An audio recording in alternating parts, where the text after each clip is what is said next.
अस्सलाम वालेकुम जी। आज हम बनाने लगे हैं कड़ी बनाने लगे हैं। और कड़ी के लिए मैंने मसाला पहले फ्राई कर लिया था, तमाम चीज़ें डाल के मसाले को फ्राई कर लिया। और साथ ही मैंने इसके अंदर डाल दिया देगची भर के पानी पा के तो फिर मैं उन्होंने चंगी तरह हिला के उसका मिक्सचर बना लिया है। देखो हाँ, फिर मैं पाती कड़ी जी मैं घोल के रखी सी वो पा के फिर मैं चंगी तरह कुट के पकाया। फिर मैं बनाया बेसन का समान पकौड़े के लिए।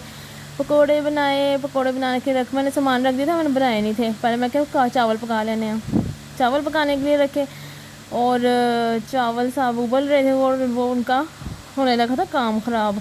फिर मैं क्या उन्हें खोल देने, फिर मैं देसी का ढक्कन खोल के रख छड़िया। फिर देखो रेडी हो गए ने, हूँ कड़ी भी रेडी हो गई, पकौड़े मैंने डाल दिए हैं। अब हम इसका बनाने लगे तड़का बना के तो हम हो जाएंगे फारिग। हम इसके अंदर पाएंगे धनिया और फिर तड़का।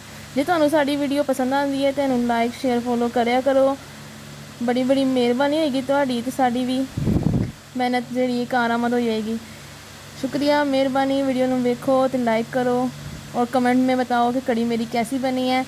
और फिर मैं इन्होंने गरम गरम मैं सर्व किया, बड़ा ही मज़ा आया मैनू। तो देखो हाँ, दाल चावल कह रही हूँ, कड़ी चावल मेरे रेडी हो गए। फिर मैं खा के अपने ढिड रजिया, फिर मज़ा आया मैनू। देखो हाँ, ये हो गया जी रेडी। इसके साथ ही मेरे सरकार भी आ गए थे घर। फिर हम लोगों ने मिलकर खाना खाया, क्योंकि जब मैं खाना खाने बैठती हूँ मुझे पता चल जाता है कि जैसे मैंने बैठना है, अगर मैं पहले बैठ गई हूँ तो फिर मेरे सरकार फ़ौरन आ जाते हैं। इसके साथ ही खुदा हाफिज़।